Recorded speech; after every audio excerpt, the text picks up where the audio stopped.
Welcome to Pre-Snap Podcast, presented by LineStar app. Here's your host, Casey Bubba and Scott Bogman.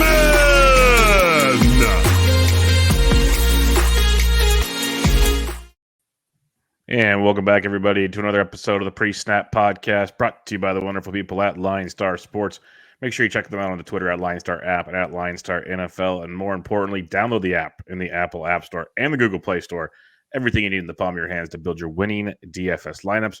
We are here to recap the week that was in Week 11 while looking ahead to Week 12 and what went right, what went wrong.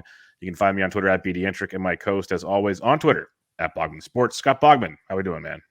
We're doing. Our picks were great this week, by the way. Don't know if you saw both 11-4. You were also a game over 500 on the over-unders. I was a game under, but it was a good week for us in that sense. Was a weird week for sure with some of these games. But looking forward to the Thursday slate is always fun. Nothing like just being stuffed to the gills and watching Thursday night football just in a food haze. It's the best. Yeah, especially that late game. It's usually, knock on wood, the best one these days. It's Buffalo, New Orleans this week. So on paper, it would have been the best one. We'll see if it turns out that way. Usually they keep that night. Usually the Steelers have been getting a lot of Thursday night giving late games so. I hate them. I hate those Steelers, and I hope that does not become a tradition because, I want a day off of losing my mind. Stress. Yeah, especially these games. Like the last month for the Steelers, it's been come all the way back on the Chargers and lose. Win a game because of calls on Monday Night Football on Chicago. Win a 15-10 game against Cleveland. It's been just a run of tie Detroit, go to overtime and don't win. And don't lose against Detroit. It's been a month of these insane games that are taking years off my life. So I'm thankful that they are not going to be playing on Thanksgiving because those games always stress me out. So, yeah. At least everyone has a good Thanksgiving, and we'll have your Thanksgiving DS show dropping for you in the next day or so to get you ready for that 3-game slate as well. But let's look back on the week that was real quick before we go ahead to the week ahead, as we usually do. And it started off with the Patriots just dominating Atlanta. We saw the Colts pummel Buffalo Bogs. Jonathan Taylor, 5 touchdowns. Is he the lead MVP or just in the conversation? I mean, he's definitely in the conversation for MVP. I don't know if I'd put him in the lead right now, but he has to be in that conversation, doesn't he? I mean, he has 15 touchdowns on the season. I think the bigger question is, would you rather take Jonathan Taylor or Christian McCaffrey at the top of next year's draft? That is going to be the big question that's already coming out. I lean JT because of injuries, but we saw it last week in the limited role. We saw it, 2 weeks ago in the limited role. This past week, back in the cheat code role, even when he's not finding the pay dirt a ton like JT did, McCaffrey does everything. Right. Yeah, it's hard. It's hard to, tough. Because you have track record just with CMC. Just take the second pick and take whatever falls to you. Yeah. That's the best way to do it. So, Jonathan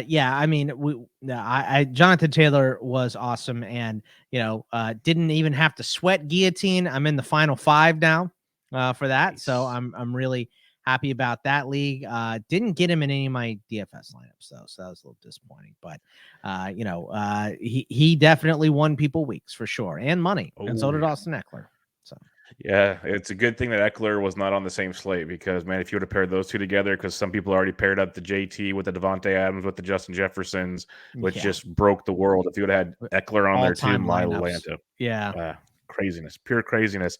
By the way, for whatever reason, our showdown didn't go through. I think that was my fault. I must have not hit submit or something and closed out the thing, but I would have won because I had the Patriots defense. Yeah. Yep. You got me. But it was funny because I told you even afterwards, if certain injury news comes down, I'm going to make another lineup separate. And I did, and I cashed again. So it's been a traditional like any other. Whatever I don't use on this show, it's been freaking outstanding to make life great. But we'll see how that continues on this week. You had to be happy about the Texans beating the Titans. I mean, you kind of cracked up there a little bit, Bub, but yeah, I am absolutely happy about the Texans beating the Titans, because I said all along the Titans are they're smoke and mirroring people. I think that's what it is. It's a lot like, the Steelers 11-0 start last year, which everyone had called them on, and they had a bad back half of the season. I think that's what we're going to see from the Titans. So it doesn't get any easier coming up going on the road against New England this week. So I was not surprised by the outcome of that game. I was surprised at how pathetic the Titans looked. I'll say that. Like they did look real bad. I didn't expect them to look that bad, but it was an ugly one. Yeah, Tannehill had it all on his shoulder and threw 3 or 4 picks. Doesn't help the cause. Yeah. So definitely concerned there. Game of the week, though, Vikings, Packers. That was a fun one. Really fun one. Vikings win by 3. Packers made the comeback. I said it. We're going to recap some DFS stuff eventually on this show. But I said it on the last show, and I said it almost every show. Stacking the Vikings in these big games are never owned. And it was so true yet again. I did Cousins was less than 3%. Yeah. Jefferson was less than 5%. And Conklin was 5%. And then you can bring it back with the chalkier pieces. So the Vikings just keep producing. Hey, but the Packers got it done as well. Yeah, I mean, the Packers scored. Unfortunately, Aaron Jones now has the toe injury, and that is definitely worrisome. But A.J. Dillon carried the load, and he looked decent. Devontae Adams, Justin Jefferson. It was like there wasn't a lot to take away from this game, because the guys that you expect to perform did exactly that. Maybe you take away that DeGuara got in the end zone. That was nice if you're looking for cheap tight ends and stuff like that. MVS, a potential pickup, but when is Lazard coming back? He got the 75-yard touchdown. Can you depend on that from week to week? He's just a game, he's one of those guys that's a cheap price. You throw him in and you pray for that touchdown, and you got it this week. And, Kirk is boomer bust, 24-35, 341, 3 touchdowns, didn't turn the ball over. That's a pretty damn good day from Kirk. And this is what he can do every once in a while. So he's still a Jekyll and Hyde quarterback, but he boomed this week, and the Vikings take a win. Yep, most definitely. We have Jalen Hurts and the Eagles 40-29. Hurts is another just elite quarterback on the week. Couple rushing touchdowns, getting the job done. It's getting frustrating because people want to hate on him, but fantasy wise, he's awesome, and they got a big win.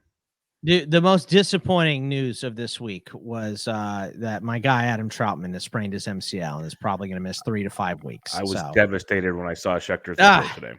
Just when he's turning it around and looking great and all that stuff, and this team plays on Thursday too, and it doesn't get easier for them going up against a Buffalo team that chunked another one.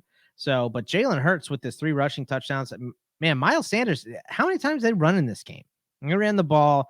What is that? Like 50 times, over 50 times. It was crazy. Devontae Smith, over 10 PPR points again. So that's like 3 or 4 games in a row for him. He's been great. Dallas Goedert getting back involved. The Eagles were kind of clicking on all cylinders, and they should let Jalen Hurts run a little more like he did here. Trevor Siemian took him till the second half to wake up and not turn the ball over, but he looked good down that stretch. Most of it was to Trotman, which is unfortunate that he's hurt now. 8 targets, along with Ingram and Traquan in targets on that team. So, but Nick Van Nett played a ton of snaps, so I expect him to go in there, and Juwan Johnson's still going to catch the ball down near the end zone too. So, but this team's hurting too. Kamara probably not going to play on Thanksgiving again, so it's going to be another fire up Mark Ingram and hope it works out. Yeah, the beauty of that is he gets so many dump off passes because they don't have a choice. So that's just beautiful for that regards. It'll be interesting to see, though, because with the rumors of Taysom Hill getting more work because they give him that contract extension. God, that's the best agent in football. Best agent. Yeah, in football. I mean, who is his agent? Everyone should be represented by that guy. He could sell ice to an Eskimo, man. It's unbelievable. Unbelievable. Niners dominated. Bengals dominated. A couple things we kind of expected to see here. Cowboys Chiefs. Dak and Patrick Mahomes, 0 passing touchdowns combined. Scoring. The Chiefs defense looked dominant here, and the Cowboys defense did a great job against Kansas City as well. So these defenses came to play. The total was 56. It got to 28. So just halfway there. We both picked the over in that game. That's one that we definitely chunked, but this is just not what we expect from these teams. And it turned into a playoff type of a game, low scoring, bullheaded game here. But what do you think about, so the Chiefs are the best team in the AFC right now. I don't think there's much arguing that, right? Yeah, that's correct. Who's two? I'm gonna still go with the Bills. I think I'm going to go with the Colts. I'm going with the Bills just for the fact that the right tackle was out, and when he's been out this year, it's been bad. If they can get him back, they can go back to trucking again. Yeah, I think I'm gonna go with the Colts. I just like what I saw. I would love it to be the Colts. That'd be great. Yeah. Did you see? They just beat the Bills in Buffalo. Yeah. Well, did you see? What the heck's his name? There, Jim Irsay. The video of him in the booth, in the suite right below the Bills fans were talking to him. What was he doing? No, he autographed $100 bills and gave it to them. Oh wow, I like that. I mean, he said thanks for listening to us cheer all game and gave him $100 bills. Oh wow, I like that. Let's get those tickets, Bob. I can use a couple of those. So that's where you I'm going into the I'm bringing a razor with me and cutting my beard off so I can go get a second one. You know what I mean? Like, get back in that line again. He's handing out $100 bills. Go get back in line. Keep him coming. That's right. You know who keeps getting back in line and is starting to pay off is Colt McCoy. Colt McCoy, 23-13 Arizona. He was amazing. Moore got in the action for 11 catches. They just did everything right, and Seattle looks horrible right now. Yeah, I think Russ came back too quick. And that was like I was doing the whole sarcastic, like, we should test what's in his blood and blah, blah, blah, blah, blah, because he came back. He was supposed to miss 90 days and came back at 35 or 60 days. I think came back at 35. So just over halfway there. He probably needed to miss 60. He does not look right. And, Chris Carson's now done for the year. Kind of alluded to that, the neck injury and neck's being tricky and all that stuff. So, but I would really love Colt McCoy to be the bridge quarterback between Roethlisberger and whoever's next in Pittsburgh next year. But that is my Texas fandom, being way too blatant here. But yeah, look, Colt is a good backup quarterback. And when a team like Seattle isn't clicking on all cylinders, they're going to beat you. So I didn't do it against San Francisco, but did it against Seattle. So.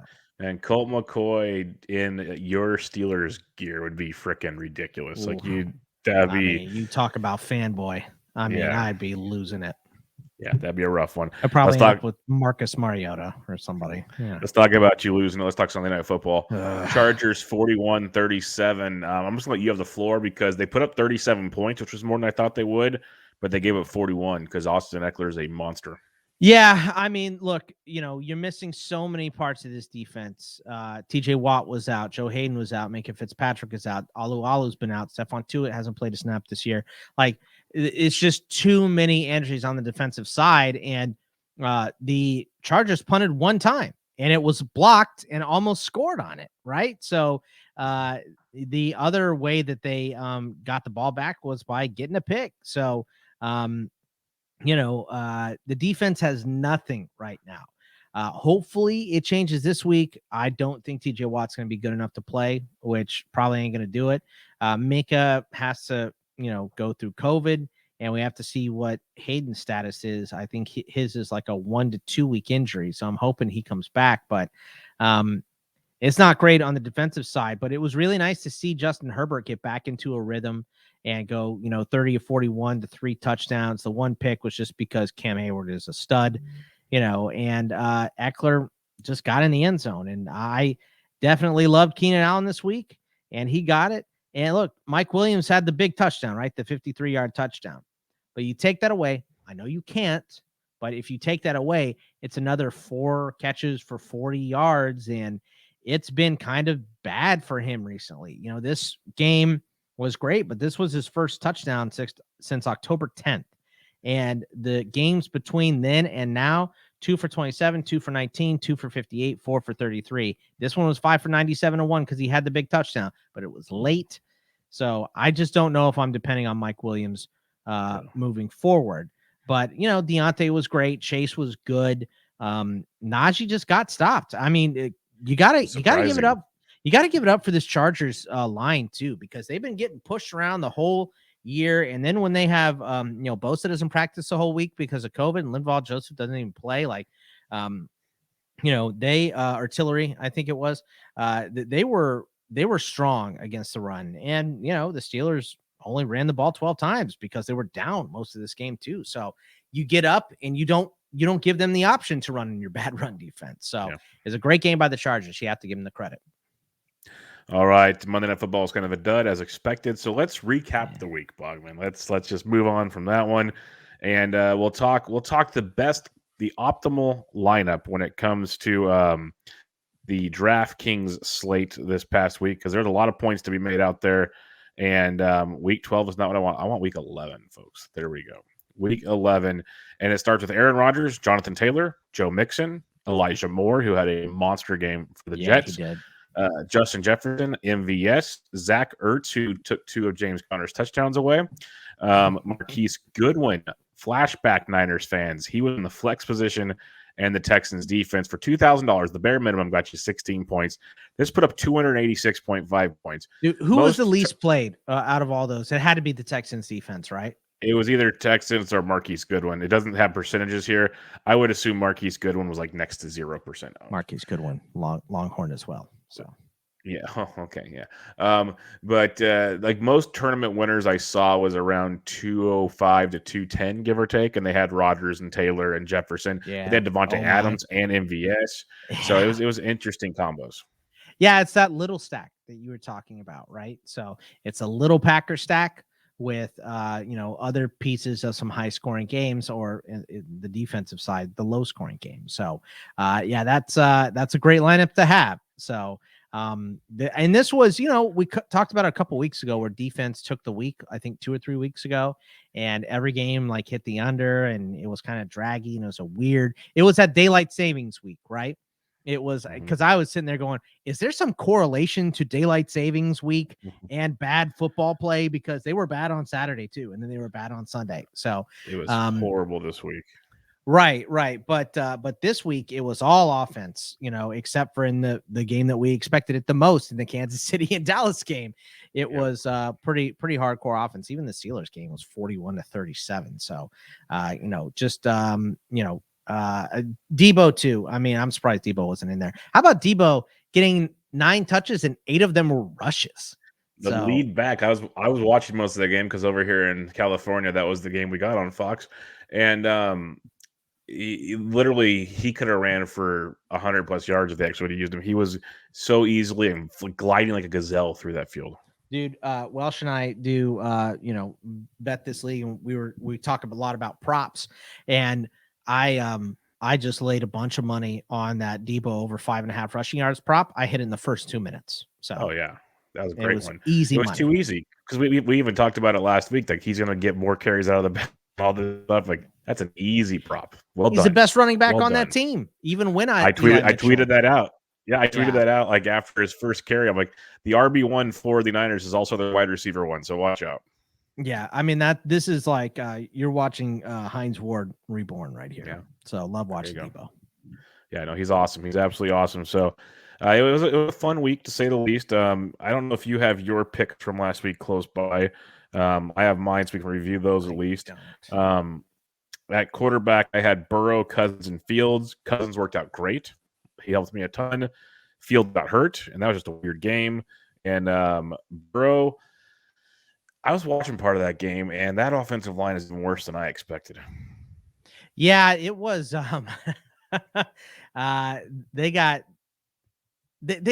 They just didn't need to throw the ball, dude. Joe Mixon ran the ball 32 times. So it really, there was a little bit on him, but like my quarterback picks were terrible. I had Mahomes and Fields for my guys. So they did not work out.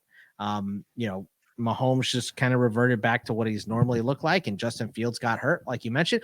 And look, Justin Fields looked like garbage before he got hurt too. So can't really blame that, Yeah, no, he looked real bad. My running back picks, I had Dylan, Mixon, and Darrell Williams. I'd say 2 out of those 3 worked out pretty good. Williams, I made that pick before I knew CH was coming back. That helps some as well. Yeah. But I didn't roster him anywhere when I finalized my lineups on Sunday. So that's just one of those things. I also had Darrell Williams, but I also had Deontay Foreman, and for whatever reason, they just went back to giving the ball more to Peterson when Foreman looked good. They were also down, and they threw the ball a bunch to Dontrell Hilliard because Jeremy McNichols was out of this game because he didn't pass concussion protocol there. And, that didn't pan out, but James Conner at least got in the end zone. So yes, I also had him. Yeah, that helped me get into some serious money this week because I got tilted on the first two that were from inside the two that got passed to Zach Ertz. That made me very angry, but he got that last one late, and I was like, thank you, sweet baby Jesus. So that was very, very nice. Wide receiver, I had Bateman, Higgins, and Waddle. I didn't roster Bateman at all once Lamar was out. Higgins had a horrible game, and Waddle looked very, very good. Yeah, I had Waddle Higgins as well, but my other guy was Justin Jefferson, 8,100. That was outstanding. So, yeah. Well played. Well played. That's back-to-back weeks ever since they said they needed to grease the wheel. So something to keep in mind there, folks. Tight end, I had Gesicki, Conklin, and Knox. I crossed out Trotman because like you had Trotman, so I want to be different. And he was the one I rostered the most this past weekend, but I think all three of them did pretty good. And Trotman was my guy. I also kind of like Dan Arnold as a cheap option, but he didn't get a target. So I don't know what was going on there, but and unfortunately Jamal Agnew, he had like a bad looking hip injury out for the year. Nasty. Yeah, he's done. So, I mean, but it is going to force LaVisca and Marvin Jones, you would think, to step back up unless, is Tavon Austin still on this roster? I don't even know if he's still there. He got a wraparound reverse. I saw it and I was like, I had to double so much, dude. I had the double take. I'm like, wait, Tavon Austin is still in the league. Oh my goodness. Ohio State, dude. That's all I ever think about is that Hard Knocks episode where Jeff Fisher like gives him his big contract for the Rams.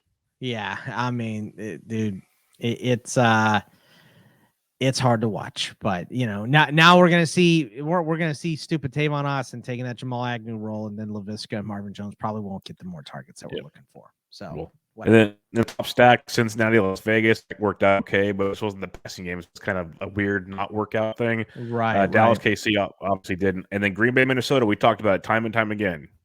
That was the one. That was the good one. Different. Yeah. So that worked out pretty well. But that'll wrap us up on the recap of the week. Let's give a little preview for the week ahead here, Bogman. And let's look at the Week 12 action. And it starts off with our Thursday action, which will get you going here. Bears, Lions, Raiders, Cowboys, Bills, Saints. Oh, man, you might have to spend some time with the family. Yeah, dude. I'm especially early. If this was a do something. If you have to pick which game you get to watch, skip this one because it's probably going to be Andy Dalton versus Tim Boyle, which is just atrocious. Nobody wants to see that. We're holding out hope for Fields and Goff, but I don't think it's going to happen. So looks like it's going to be those two. You can at least watch DeAndre Swift, I'll say. Yep. And maybe Marquise Goodwin. That'll be good. Yeah. Maybe Marquise Goodwin gets open for another deep one. I like that. So Mooney looks good too, but Mooney's also banged up. Like everybody's hurt in this game. It's a short week and it's an early game. It's not going to be a particularly fun one to watch, I don't think. Yeah, then you got Vegas and the Cowboys. CeeDee Lamb. They haven't ruled him out yet, but I'd be kind of surprised type thing. Dude, if he's there. It's so hard that rattled my brain. So yeah, I don't think he's going to play here, and we know Cooper's out because of the COVID. So it's going to be a big Michael Gallup game. I think Dalton Schultz is in play. Big Schultz game. I think I'm the most looking forward to Dak having a better game here and that line protection. Get right at home. Right, but the Raiders look. That line can bow up every once in a while. So it's definitely going to be an interesting game. I would love to see Josh Jacobs get back on track here. Please, God, I have too many shares of that guy. So I want to see him get back, but it's been nasty for him the whole year. But at least Waller's getting his run. So, but there's also, I'm not paying what the cost of Renfro is right now. Not with Derek Carr throwing the way he is. It's not been good. So I will say, I'll talk about it more in the DFS show, that we saw what Joe Mixon just did, and we saw Zeke's a little banged up. Tony Pollard might be a little fun this week. Just gonna throw it out there. That could be a fun that. One. That's good. Then the nightcap, of course, you got Buffalo and the Saints. Knock on wood, we should have most players there outside of Kamara and Trotman, obviously, but we should have most guys. Let's just put it that way. Yeah, I mean, I expect another big night for Diggs, right? I would like to see one of Sanders or Beasley get going, but Dawson Knox had a huge game too, so he's definitely in play. Man, the Saints are just ugly on offense right now. Mark Ingram is obviously startable. if Kamara is down. And I don't know if Kamara plays. I don't think I'm playing either one of them. No. Yeah, I I'd think probably Kamara's too expensive for the way that offense runs, and then the fact that Hill might play more at quarterback kills me. I hate that nonsense. I also hate Yep. the fact that the Bills just, especially in the games that they've lost, completely abandon the run. Like, just pick a running back and go with them. Don't keep giving the ball to Breida, Singletary, and Moss. Like, pick one. I think it should be Moss, but if he's too banged up, give it to Singletary. I don't care, but pick one. I don't even care if it's Breida. Just give it to one guy 10 times at least. I'm sick of this nonsense that they have going on there.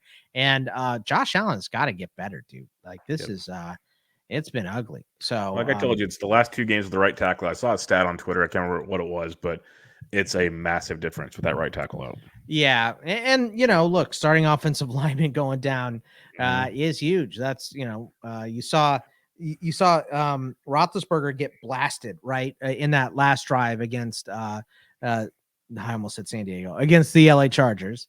And the reason was because Joe Haig had to go in at left guard because they were down from Hassenauer, who was down from Kevin Dotson. So you get on that third string guy, and it's just, you get no Mississippis, dude. That guy is in your face as soon as you snap the ball. So should be a really interesting, maybe not the most entertaining of Thanksgiving Day games, but should be at least interesting, these games.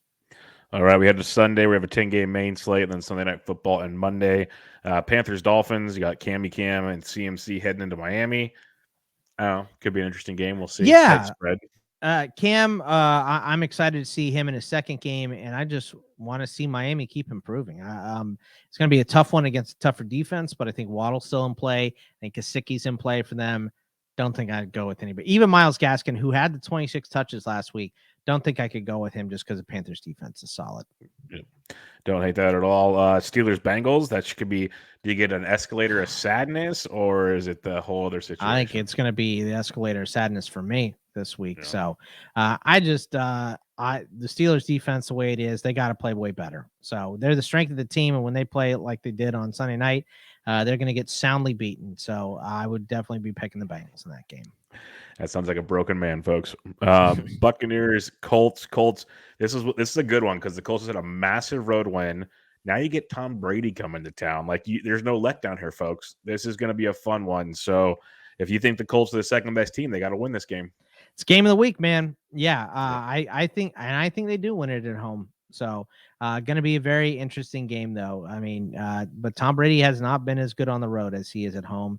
This is an away game for him. So, and it's a short rest game because it played on Monday. So I think I'm going to take the Colts at that one. It's going to be a fun one. That definitely will be. Titans, Patriots. Titans looking to bounce back. You have Vrabel heading into New England. Patriots are now leading the AFC East, so my life is over. This feels like a Patriots should win it, but they're getting almost 6 points on the road to the Titans. I think that's too many points, but I do think the Patriots win this game. So I think the Titans bounce back a little bit, and they say, look, there's a reason we're 8-3, and here it is. But I do think the Patriots come away with this win. No doubt about that. I'm hoping the Titans can get the win just because I hate the Patriots, but we'll see how that goes. Eagles, Giants. Giants look worse and worse every week, Bogman. Like worse and worse every week. Eagles look good last week, so the Giants probably win.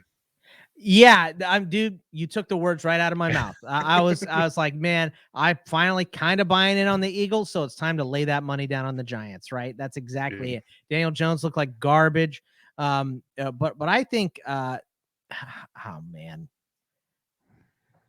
I hate this game so much. I'll probably end up taking the Eagles, but I don't like it. Yeah, I just want to see Barkley. Like, what are you doing? Like, what are you doing passing the ball to Andrew Thomas, dude?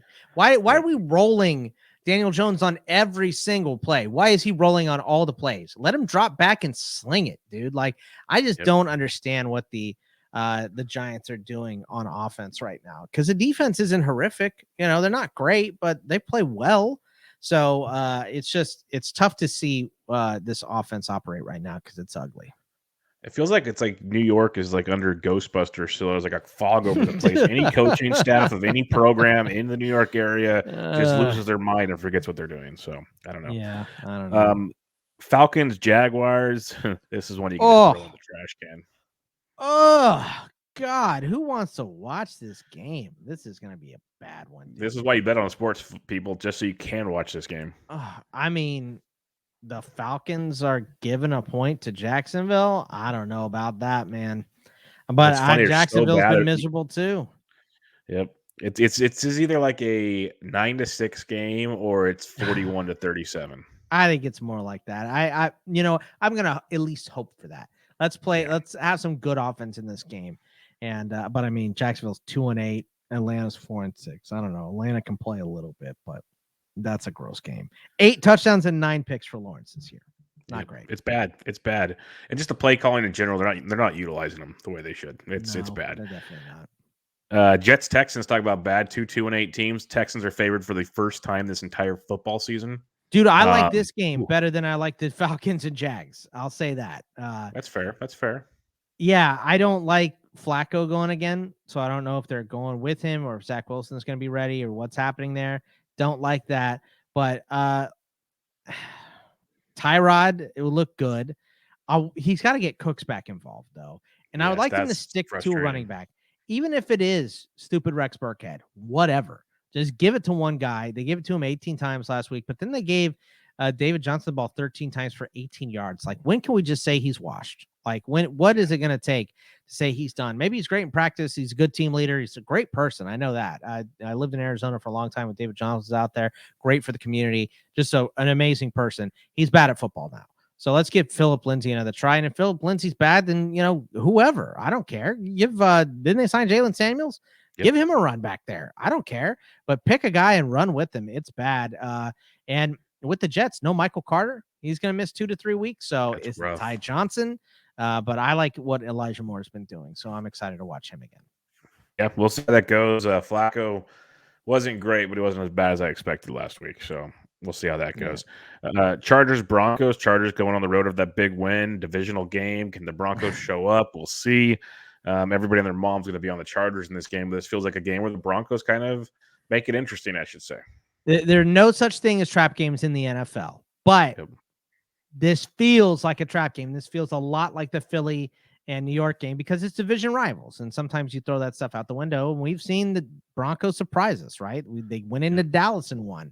So this game has an eerie feeling to it for sure. But with the way the Chargers kind of regrouped their defensive line last week and Justin Herbert got back on the right page with his wideouts, it's tough to pick against the Chargers right now. So I'll be picking the Chargers for sure. Yeah, we'll see how Patrick and Sutton get paid here of late. So that's good to see. Man, Sutton so Judy can get all the catches. Right. Yeah. Judy can. I mean, you can't fire up Sutton. You can't. I didn't even start him this week in the spots where I could. It's tough, man. It's tough. We already said Bucks Colts is game of the week, but Rams Packers might be a close second on this one. Should be a good one. Lambeau Field in November. Weather ought to be great. That's all I got to say. So should be this is going to be a boring game, though, because Aaron Rodgers has the toe thing. It's probably going to be some bad weather, like you said. And the Rams just have not looked right at all recently. Yeah. And by the way, I did not start Sutton because I didn't need to. It's because he didn't play this week. But I expect the Rams to look better, and I kind of expect them to win this game. But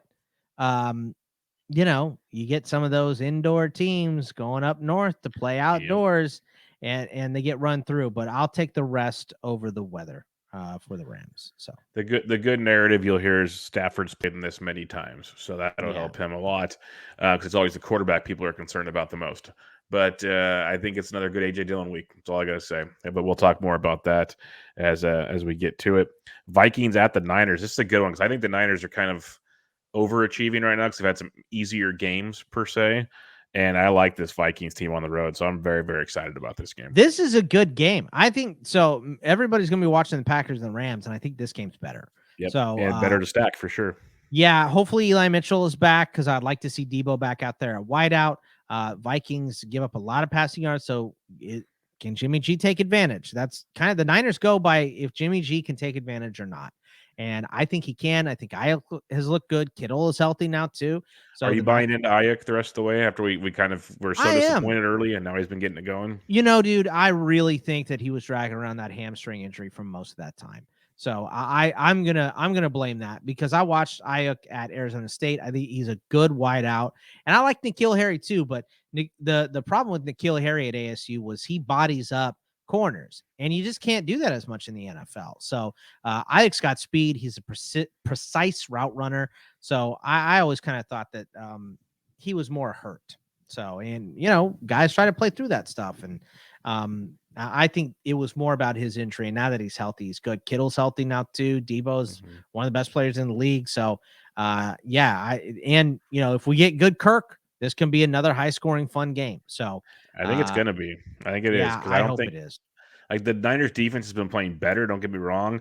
I don't think they have enough weapons on defense to stop Thielen, Con, Jeff, and then Hook. Like they don't. Yeah. They can't stop all of them. And that's you're right. Like teams they have late, they played like to beat up Arizona teams. You could narrow things down. You play the frickin' Jags. So now this will be interesting. Right. Yeah. This is a test for sure for them. All right. Sunday Night Football. One you're gonna love to watch. Browns, Ravens. Hopefully, Lamar's got rid of the poops. That'll be good. It could be a good game. Could be Baker Mayfield crying again at halftime. Who knows? Yeah. I mean, everything points towards the Ravens just dominating this game. Hopefully Marquise Brown is back. Hopefully Lamar is back. You'd think Lamar is back. But Cleveland is just, they are beat to crap right now. If they play anyone that's not Detroit last week, they lose. And they almost lost to Detroit. So they didn't. They did what they should do and win Pittsburgh, by the way, against a winless Detroit team. But dude, I mean, Baker does not look right. He wasn't even available for the media after the game too. So I think he's injured. I don't think he's hurt. Yeah, I think we get Case Keenum in this game. It would not be shocking to me at all. And let's just see the Ravens sling it. Well, we love Bateman. We love Brown and Andrews getting some yards too. So, but I mean, if I have to root for someone, it's the Meteor. So Nick, baby, lots and lots of touches. Monday Night Football. Seahawks football team. This is a bad game. This is bad when you got Washington's favored by a point. Yeah. Look, they got 2 wins in a row. They're playing better. I think that bye week helped them out a lot. Seattle, this is a prove it to me game, but I feel like every time I have said prove it to me, the team does. So I don't know if you want to take that with a grain of salt, how you want to, parse that through as far as Seattle goes, but they gotta show me something. They gotta, bow up and play well here. And it should be a good game for them. Washington's defense has been bad against the pass specifically, but they played well the last 2 weeks, and it's hard to pick against them with the way Seattle's been playing. So I haven't decided who I'm going to go with, and you'll figure that out in a couple days when we do the betting show. But this one's a hard one to suss out, which should make it a fun game to watch at least. Yeah, I'm looking forward to seeing if Taylor Heineke can. Had a big week last week. He was the number 1 rated PFF quarterback this past week. That says a lot. But I'm curious to see against the Seattle defense, which isn't good. Like, this could be another one of those weeks. We've seen him take advantage of certain games.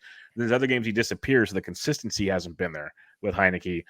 But this could be a primetime game. It'd be fun to watch. We'll see. But we'll talk more about that in the coming days, of course. We also have your 3-game Thanksgiving Day DFS slate coming your way here very, very shortly as well. So make sure you check all that good stuff out. Check out LineStar on Twitter at LineStar app and at LineStar NFL. Check out their YouTube page if you want to see these. Just listen to whatever platform, iTunes, SoundCloud, Spotify, whatever you got going there. And we'll be back with you guys later this week. Check out Bogman on Twitter at Bogman Sports. I'm Matt Pedientric. Catch y'all later. See ya. Thanks for listening to Pre-Snap Podcast, presented by LineStar app. Please like, comment, subscribe, and rate for good karma in your